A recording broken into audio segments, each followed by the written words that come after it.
আমরা আজকে সবাই একটুখানি ছুটির দিনে ঘুরতে বেরিয়েছিলাম, যেটা একটুখানি কিছু হালকা ছোট সন্ধ্যাবেলায় যাতে স্ন্যাক্স, মানে ধরুন ফুচকা, চপ বা চাউমিন, এগ রোল এগুলো খেতে পারি। তো আমরা রীতিমতো চাউমিনের দোকানে পৌঁছে গেছি।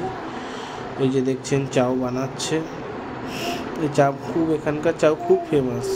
আমি ওর জন্য খেলাম। এটা নর্মালি যে চাউ হয় সেটা মোটা চাউ, এটা ওর জন্য খাওয়ালাম। তারপরে বাড়ি নিয়ে চলে এসেছি আমরা। ওখানে বাড়ি নিয়ে আসার পরে এই জিনিস চাউ মানে দেখছেন আপনারা, আমি যত সম্ভব কালার না দিয়ে করার কথা বলেছিলাম, তো কালার ফালার দেয়নি কিছু। তো সবাই মিলে ভাগ করে এখন খাওয়া হচ্ছে।